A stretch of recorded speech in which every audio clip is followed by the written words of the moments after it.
Apreciamos su esfuerzo y quiero que sepa que le daremos nuestra mayor consideración. Bueno, yo no estoy de acuerdo. Significa reorganizar todo mi departamento. No tienen idea. Esta propuesta absurda. Además, llego tarde a mi próxima reunión. Estas reuniones son ¿Cómo pueden saber si esta idea funcionará?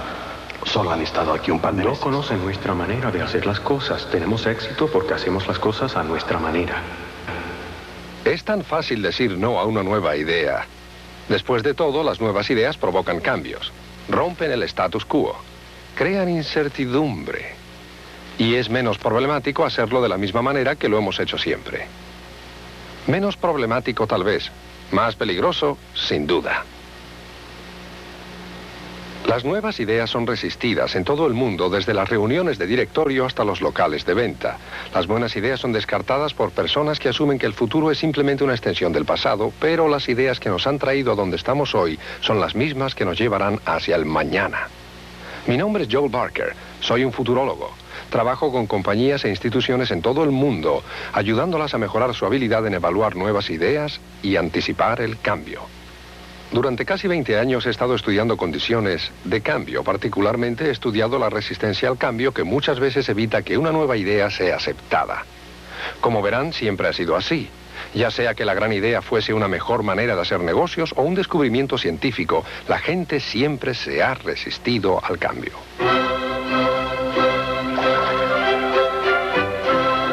En Venecia, en el siglo XVI, ese fue el problema de Galileo. Él defendía la teoría de Copérnico, que sostenía que el Sol, no la Tierra, era el centro del sistema solar.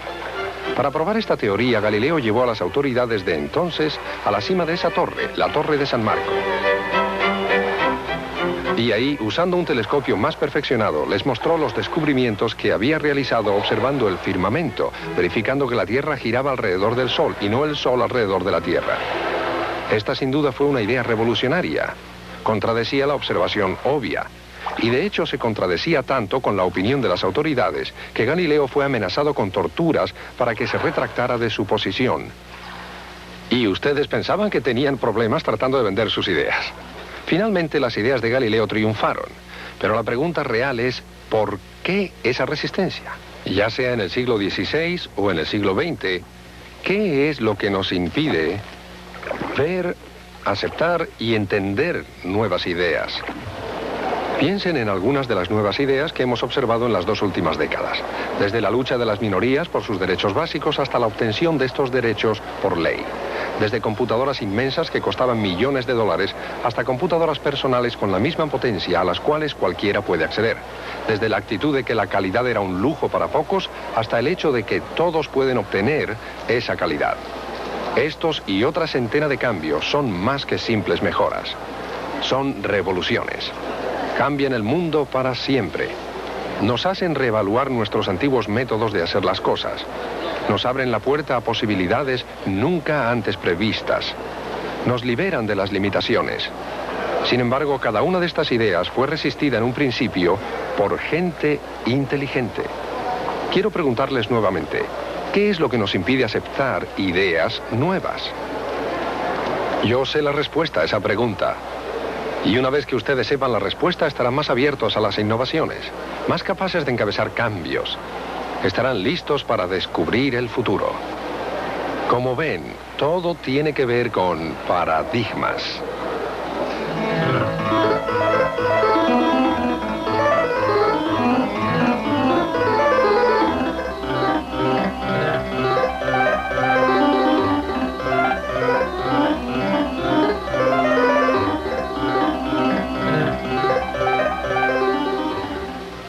Paradigma, una palabra poco usual, no se escucha todos los días. Me tropecé con ella hace unos 20 años durante mis estudios en investigación científica.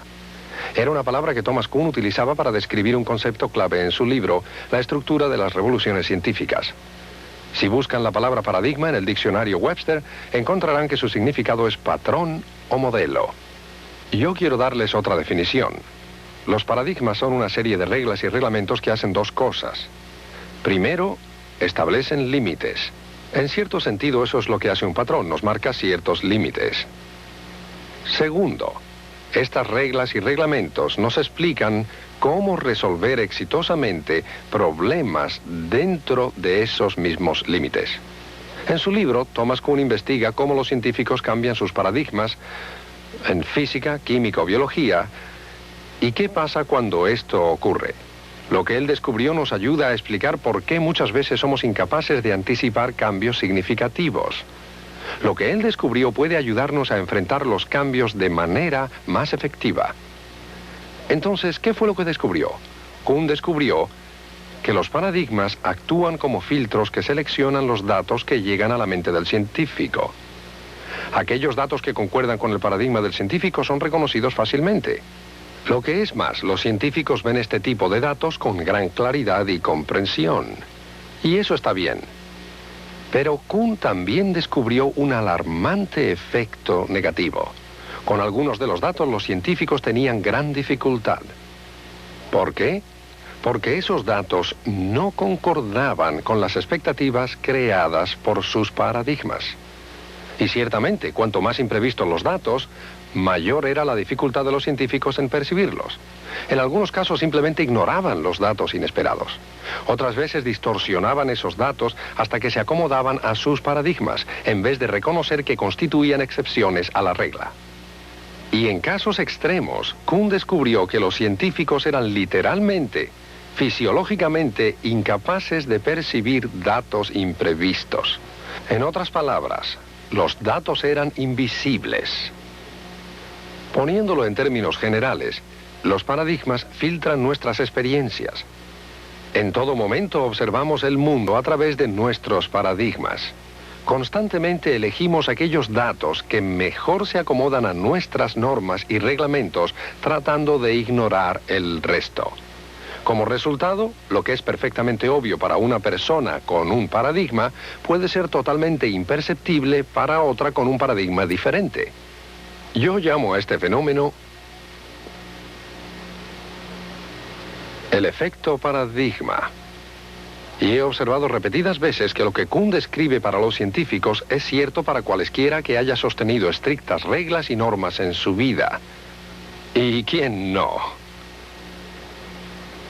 En mi trabajo con compañías en todo el mundo he observado que el efecto paradigma puede cegar a los empresarios frente a nuevas oportunidades, hacer que los vendedores ignoren nuevos mercados y obstaculizar estrategias efectivas a nivel gerencial.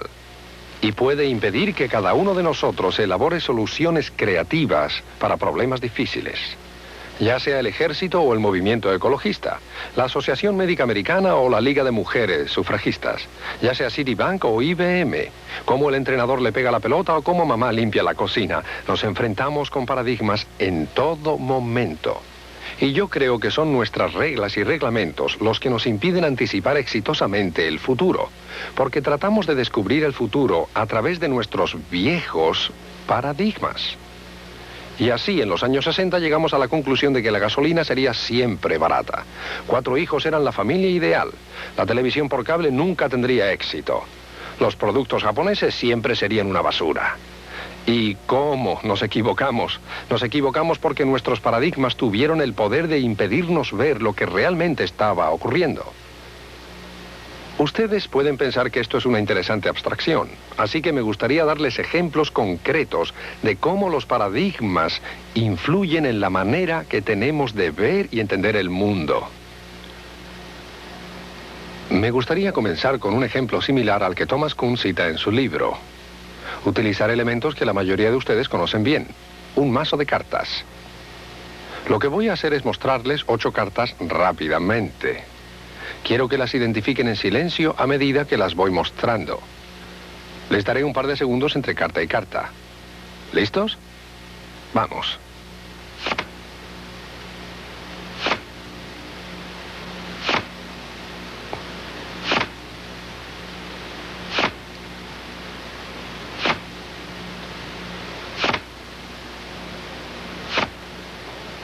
Bien, ahora hagámoslo una vez más para aquellos de ustedes que pudieron haber omitido alguna. Esta vez les daré el doble de tiempo que la vez anterior. ¿Listos? Vamos.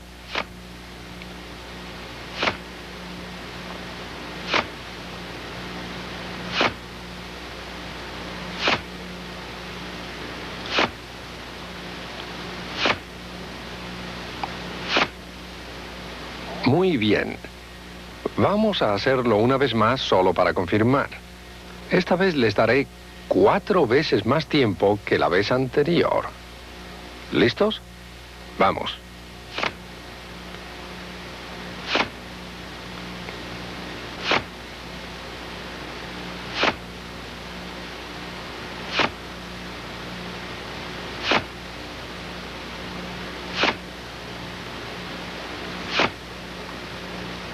Bien, ya está. ¿Cuántos de ustedes observaron algo extraño en estas cartas? Por ejemplo, que la segunda carta era un pique rojo. O que la quinta carta era un corazón negro. O que la última carta era otro pique rojo.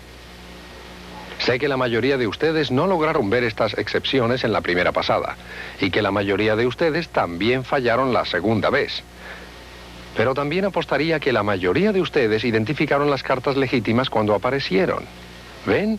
Fueron despistados por sus reglas y reglamentos respecto a cómo tiene que ser un mazo de cartas. Vuestro paradigma del mazo de cartas. Y eso es lo que obstruyó su visión de las cartas excepcionales. ¿Recuerdan lo que dije respecto a los paradigmas, cómo filtran datos? Pues bien, ustedes trataban de ver estas cartas de la manera correcta de acuerdo a su paradigma. Piques negros, tréboles negros, corazones rojos, diamantes rojos. Y así ustedes vieron las cartas legítimas muy fácilmente, rápidamente. Seguramente la mayoría de ustedes vieron estas cartas en la primera pasada, y eso fue más rápido que un 1/13 de segundo. Pero vuestro paradigma del mazo de cartas hizo que fuera muy difícil ver aquellas cartas que no concordaban con las reglas. Entonces, en lugar de verlas como eran, ustedes distorsionaron los datos para que se acomodaran a su paradigma. Ese es el efecto paradigma en acción. Y cada vez que se enfrenten a algo que vaya más allá de los límites de su paradigma, tendrán dificultad en percibirlo. Simplemente no lo verán. Pues bien, este es un mazo de cartas fuera de lo común. Quizás consideren que esta experiencia es interesante, pero no pertinente a la vida real. Entonces hablemos sobre paradigmas y la vida real. Por ejemplo, millones de americanos han adoptado ahora el paradigma de la salud. Tienen nuevas reglas y reglamentos respecto al ejercicio. Pero ¿cuántos de ellos, cuántos de ustedes estarían dispuestos a correr 70 millas? Sí. Dije correr. Ahora bien, en la cultura occidental las palabras 70 millas y correr simplemente no van juntas. 70 millas y conducir sí, correr no. Pero en el norte de México, correr 70 millas es común entre los indios tarahumara. Lo hacen como parte de una celebración religiosa. Bien, ¿por qué es tan fácil para ellos e imposible para nosotros? Porque es uno de los paradigmas de los tarahumara. Ellos corren a todos lados, por diversión. ¿Pueden creer que nuestra maratón de 26 millas es solo un juego de niños para los tarahumara? Ahora bien, ustedes querrán argumentar que es algún tipo de diferencia genética, pero estoy dispuesto a apostar que si cualquiera de ustedes hubiera crecido en uno de esos pueblos, correría tal como lo hacen ellos, porque hubiese aprendido su paradigma de correr.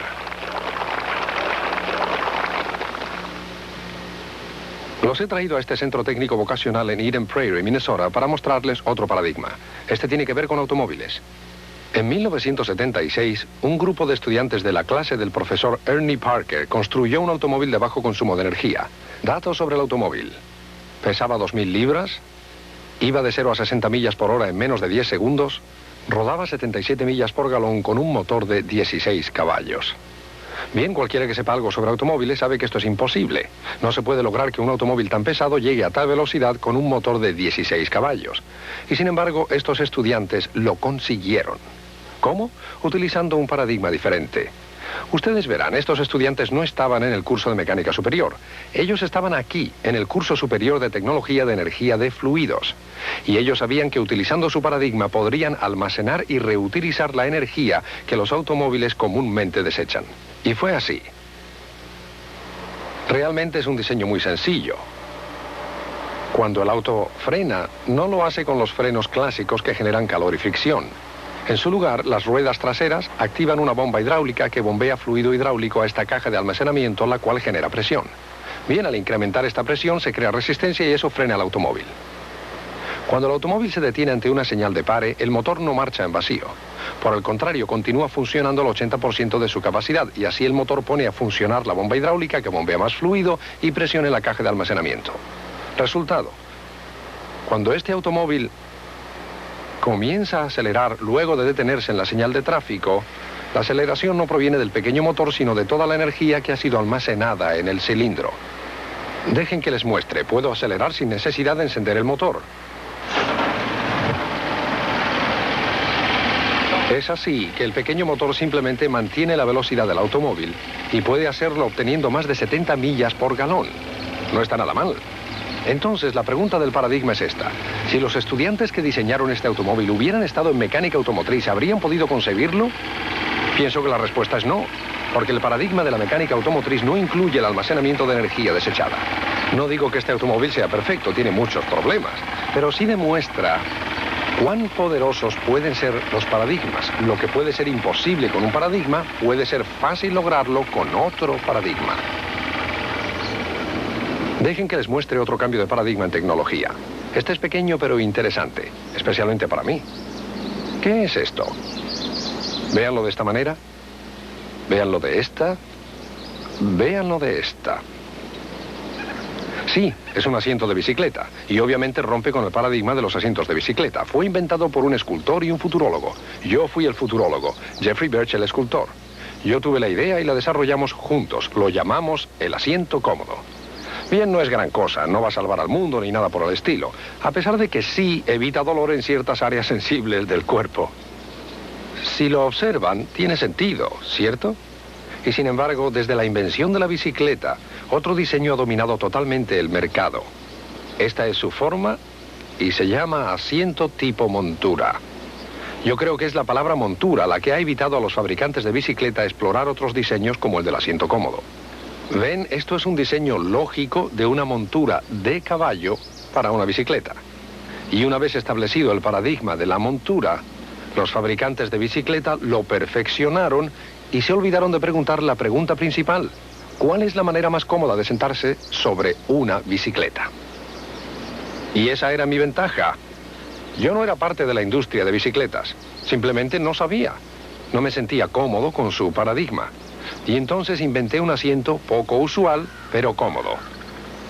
A propósito, se pueden imaginar la opinión de los ciclistas acerca del asiento cómodo. Es distinto, por lo tanto no les gusta. Todavía. En el ambiente empresarial se cuenta una historia que me gustaría repetir. En los años 30, un inventor procuraba interesar a las compañías con su nueva idea. Experimentó rechazo tras rechazo porque nadie se interesaba en su invención. La llevó al departamento de investigación de una gran compañía fotográfica. Estaba seguro que se interesarían porque su invención representaba una nueva forma de fotografía. Este es el equipo original que utilizó para demostrar el proceso. Mientras uno de los investigadores lo observaba, comenzó por sensitivizar una placa de metal especial. Luego tomó una transparencia y colocó la placa de metal sobre ella y expuso ambas a una fuerte luz. Luego volcó un fino polvo negro sobre la placa y sacudió el resto. Lo que quedó sobre la placa era una leve impresión de la imagen que estaba en la transparencia. Había creado una especie de fotografía de esa imagen. Ahora bien, no sabemos lo que dijo el investigador a todo esto. Puede que le haya resultado gracioso y se haya reído, o tal vez pensó que era muy complicado, o muy rudimentario, o puede que se haya molestado con todo el polvo negro sobre su escritorio, pero sí estamos seguros de algo. No le interesó aquella tonta invención y le indicó la puerta al inventor. Pero el inventor, Chester Carlson, tuvo la última palabra. Esta es una copia de su patente original. Su descubrimiento resultó ser una de las innovaciones más redituables en la historia de la industria. Lo que Chester Carlson inventó fue la fotografía electroestática, el proceso de fotocopiado. Imagínese una oficina hoy en día sin una fotocopiadora. Pero aquel investigador de fotografía estaba cegado ante el potencial de esta nueva invención porque no coincidía con sus reglas y reglamentos de lo que la fotografía debía ser. Era incapaz de ver más allá de su paradigma. Como resultado, su compañía perdió una de las mayores oportunidades comerciales del siglo XX. Dejen que les muestre otro ejemplo del poder e influencia de los paradigmas. Acompáñenme mientras hago una presentación a un grupo de gerentes ejecutivos. Les voy a mostrar 3 palabras. Muy bien. Y voy a pedirles que recuerden los años 60 y se pregunten qué tipo de juicios y emociones hubieran tenido durante esos años ante estas 3 palabras. Las 3 palabras son hecho en Japón. Bien, en 1960, ¿qué palabras hubieran utilizado para describir aquellos productos? Basura. Basura, muy bien. ¿Qué más? Barato. Barato, muy bien, ¿qué más? Mala calidad. Mala calidad, esa está muy bien, mala calidad. ¿Qué más? Copias. Copias, robando otra vez. ¿Qué más? Poca tecnología. Muy bien, está bien. Juguetes, poca tecnología. Juguetes. ¿Alguna otra cosa? Imitación. Imitación. Bien, suficiente. Ahora, hablemos del presente. ¿Qué tipo de juicios se nos ocurren al encontrarnos con estas 3 palabras? Hecho en Japón. Excelente calidad. Excelente calidad. Bien, ¿qué más? Alta tecnología. Alta tecnología. Ajá, eso está bien. ¿Qué más? Caro. Caro. Pasamos de barato a caro. Bien, otra. Liderazgo. Bien, otra. Balanza de pagos. Otra. Innovación. Innovación. Qué lindo halago. ¿Algo más? Muy bien. Esto es suficiente. ¿Se dan cuenta que lo más interesante de esto son los contrastes? En muchos casos nombraron opuestos. Lo que ocurría en los años 60 ha cambiado drásticamente en los 80. Y el punto principal aquí es este. Lo que esto representa, yo creo, es un cambio de paradigmas. Lo que hicieron, que en realidad comenzó en los años 50, cuando Ed Deming, un americano, fue a Japón, fue adoptar una nueva serie de reglas y reglamentos llamados producción sin defectos, también conocida como directiva japonesa o directiva participatoria. Lograron que la gente se involucrara en el perfeccionamiento de los productos. Yo pienso que los japoneses han creado una epidemia mundial de calidad, y eso es una enfermedad que si uno no la contrae, puede que no sobreviva. La gente me dice, paradigmas, esa es una idea simpática, pero ¿a quién le importa? Dime a quién.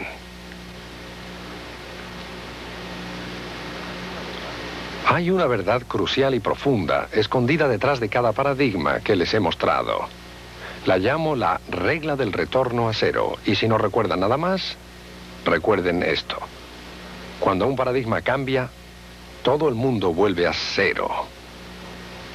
No importa cuán grande sea su mercado, o cuán fuerte su reputación, o cuán bueno sea en el viejo paradigma. Con el nuevo, vuelven a cero.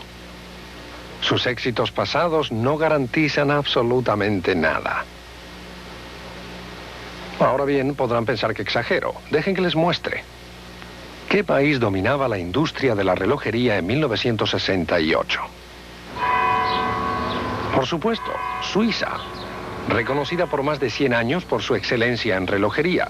En 1968 tenían el 65% del mercado mundial y, de acuerdo a los expertos, más del 80% de las ganancias. A eso se le llama dominar el mercado. Sin embargo, 10 años más tarde, su mercado disminuyó a menos del 10%, y en los 3 años siguientes tuvieron que despedir a 50.000 de los 65.000 trabajadores de la industria. Hoy, ¿qué nación domina el mercado mundial de los relojes? Japón. En 1968 prácticamente no tenían participación en el mercado. ¿Cómo pudieron los suizos, que dominaron la industria durante el siglo XX, que eran conocidos por la calidad e innovación de sus productos, perder el liderazgo tan drásticamente? Pues bien, la respuesta es dolorosamente simple. Volvieron a cero debido a un cambio de paradigma. Muchos de ustedes lucen ese cambio de paradigma en sus muñecas. Los relojes de cuarzo. Piensen, totalmente electrónicos, 1000 veces más exactos que los relojes mecánicos que reemplazaron, y son a batería. Increíblemente versátiles. Merecen ser el nuevo paradigma del tiempo. Es una idea brillante. ¿Les gustaría saber quién inventó este reloj maravilloso? Algunos de ustedes saben la respuesta, pero aquellos que no se sorprenderán. El reloj de cuarzo fue inventado por los suizos. Aquí mismo, en Neuchâtel, en sus laboratorios de investigación. Sin embargo, cuando los investigadores presentaron esta idea a los fabricantes suizos en 1967, la rechazaron. Después de todo, no tenía cojinetes, no tenía engranajes, ni siquiera tenía muelles. No podía ser el futuro de los relojes. Tan confiados estaban esos fabricantes en su conclusión que ni siquiera protegieron la idea. Y así, ese mismo año, los investigadores exhibieron el reloj al mundo en el Congreso Anual de Relojeros. Texas Instruments de América y Seiko de Japón pasaron, miraron y el resto es historia. Ahora, ¿por qué los suizos no apreciaron esta maravillosa invención que su propia gente había creado? Es el poder de los paradigmas nuevamente. Ellos estaban cegados por el éxito del viejo paradigma y todas sus inversiones en él. Y cuando se vieron confrontados con una manera radicalmente nueva y diferente de continuar con su triunfo en el futuro, la rechazaron. Porque no se ajustaba a las reglas a las que estaban acostumbrados. Por favor, recuerden que esta no es solo una historia sobre los suizos. Es una historia acerca de cualquier organización, compañía o nación que asume que lo que ha tenido éxito en el pasado deberá continuar teniendo éxito en el futuro. Les recuerdo una vez más, cuando un paradigma cambia, todos vuelven a cero.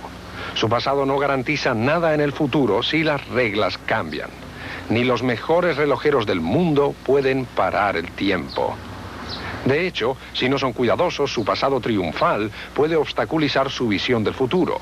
Y es por eso que deben estar abiertos a las nuevas ideas, estar dispuestos a explorar maneras distintas de hacer las cosas, porque solo con esa actitud se pueden mantener abiertas las puertas al futuro.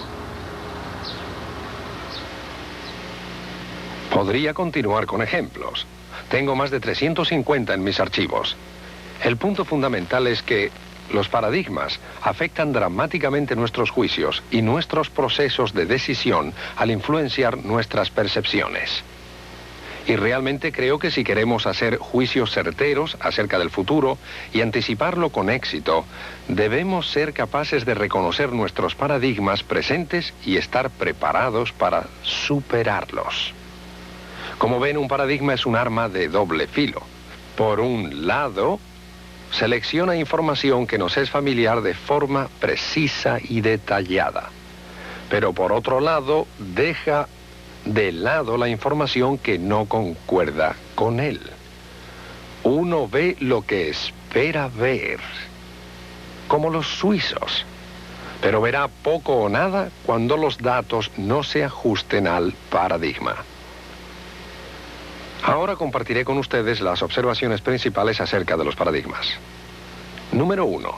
Los paradigmas son comunes. Los encontramos en todos los aspectos de nuestras vidas, ya sea en lo profesional, lo personal, lo espiritual o lo social. Punto número 2. Los paradigmas son útiles. Ahora ustedes pueden decir que no les gustan los paradigmas después de las cosas que les he dicho, pero ese no es el caso. Justamente nos muestran qué es importante y qué no lo es. Nos ayudan a identificar problemas importantes y nos proveen las reglas que nos ayudarán a resolverlos. Enfocan nuestra atención y eso es bueno. Pero este es el tercer punto y es una advertencia. A veces los paradigmas pueden convertirse en el paradigma, la única manera de hacer algo. Y entonces, cuando nos encontramos ante una idea de alternativa, la rechazamos de plano. Ahora bien, esto puede llevarnos a un ingrato desorden. Yo llamo a este desorden paradigmática. La parálisis paradigmática es una enfermedad mortal de certeza. Es fácil contraerla y ha destruido a más de una institución. Es exactamente lo que pasó con la industria relojera suiza en 1968. Esto me recuerda una frase. Aquellos que dicen que no se puede hacer, no deben interponerse en el camino de los que lo están haciendo. Punto número 4. La gente que crea nuevos paradigmas generalmente son foráneos. No son miembros de la comunidad de los paradigmas establecidos. Pueden ser jóvenes o viejos, la edad no es importante. Pero lo que es evidente es que no están comprometidos con los antiguos paradigmas y por lo tanto no tienen nada que perder creando los nuevos.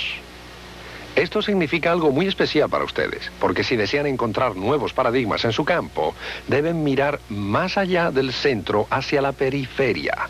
Porque casi siempre las nuevas reglas se escriben en los márgenes. Así empezó Xerox, las computadoras Apple, el movimiento feminista. Todos en el margen. Punto número 5.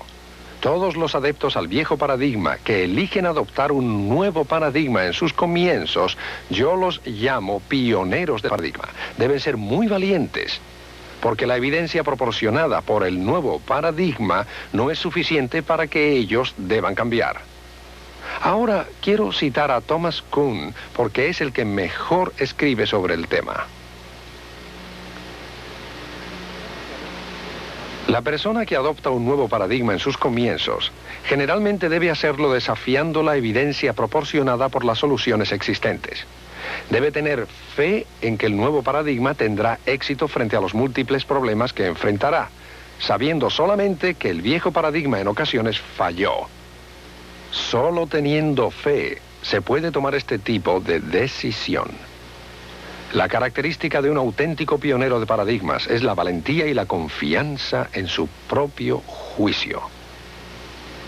Ahora, el último punto, y el más importante. Uno puede elegir cambiar sus reglas y reglamentos. Los seres humanos no están programados genéticamente para mirar al mundo de una sola manera. Uno puede obviar un paradigma y adoptar uno nuevo. Uno puede elegir ver al mundo de una nueva manera. Por eso soy optimista respecto al futuro. Ahora, para desafiarlos acerca de sus paradigmas, me gustaría hacerles la pregunta sobre los cambios de paradigma. Siempre que estoy con una organización o compañía, les hago esta pregunta. ¿Qué resultaría imposible hacer hoy en día en su compañía, pero que de hacerlo cambiaría radicalmente lo que usted hace? Piensen en esto, seriamente. Háganse la pregunta, jueguen con ella, pero háganla regularmente, en toda la compañía, porque las respuestas a esa pregunta los conducirá a los márgenes de su paradigma. Y una vez allí, estarán listos para ver los próximos paradigmas. Recuerden, lo que es imposible hoy en día puede ser la norma del mañana. Y el desafío consiste en ayudar a que ello suceda o estar preparado a ser un pionero. Hay una historia que me gustaría contarles. Había una vez un hombre joven con un automóvil muy veloz que le encantaba conducir por caminos poco transitados. Se consideraba un gran conductor. Nada le resultaba imposible. Un día se encontraba conduciendo por uno de sus caminos favoritos y al entrar en una de sus curvas favoritas se enfrentó con un automóvil fuera de control. Justo antes de chocar, este volvió a entrar en su carril. Al cruzarse, la mujer le gritó: ¡cerdo! Bueno, él le respondió inmediatamente gritándole: ¡vaca! ¿Cómo se atreve a insultarme?, pensó. Yo iba por el carril correcto. Era ella la que estaba fuera de control, pero estaba encantado de haberle podido gritar algo antes de que desapareciera. Y de esta manera pisó el acelerador a fondo, tomó la curva y chocó contra un cerdo. Ahora, esa sí que es una historia de paradigmas. El joven respondió de acuerdo a sus viejas reglas. Tú me insultas, yo te insulto. Pero en realidad ella estaba tratando de advertirle. Creo que en los próximos 10 años va a haber mucha gente gritándonos cosas. Y si uno es flexible en sus paradigmas, lo que escuchará serán oportunidades. Pero si uno tiene parálisis paradigmática, lo que escuchará le parecerán amenazas. La lección será totalmente de ustedes. Hemos estado hablando sobre el futuro, y algunos de ustedes se preguntarán qué hacemos parados frente a esta casa del siglo XIX. He decidido concluir aquí mis comentarios porque alguna gente se siente agobiada por el futuro. Miran hacia adelante y dicen, ¿cómo podremos enfrentarnos a tantos cambios? Creo que la respuesta a esa pregunta podemos encontrarla si pensamos en nuestros tatarabuelos. En realidad ellos se vieron enfrentados a cambios tan profundos como con los que nos enfrentamos ahora. Deben recordar que en 1890 la radio hubiera sido considerada magia. Imagínense, voces que atraviesan el aire sin cables. La radio no se demostró hasta 1901. Entre 1890 y 1910, Henry Ford construyó el primer automóvil. Se inventó la cámara de cine. Los hermanos Wright, contra la opinión de los expertos, crearon un nuevo paradigma, volar con algo más pesado que el aire. Se descubrieron los rayos X. La luz eléctrica recién empezaba a reemplazar a las lámparas de queroseno y a la iluminación a gas. Se descubrió el electrón. Se identificó la causa de la malaria. Y un hombre llamado Albert Einstein probó la teoría de la relatividad. Y comenzó la era atómica. Durante esta época los paradigmas de nuestros abuelos se vieron constantemente alterados. ¿Y saben qué? A pesar de todos esos cambios, se las arreglaron perfectamente. Si no fuera así, no estaríamos aquí. Así que, aunque el futuro nos parezca demasiado vasto, demasiado imponente, demasiado poderoso para hacerle frente, no lo es. Nosotros, como seres humanos, hemos demostrado en repetidas ocasiones nuestra capacidad para crear y hacerle frente a los cambios de paradigma. Siempre existirá otra solución al problema. Siempre habrá otra que nos conduzca. Y de la misma manera que para nuestros abuelos, yo tengo la seguridad que del otro lado de la puerta existen las oportunidades para aquellos de nosotros que estamos dispuestos a ser flexibles, que nos permitirán vivir una vida feliz y productiva.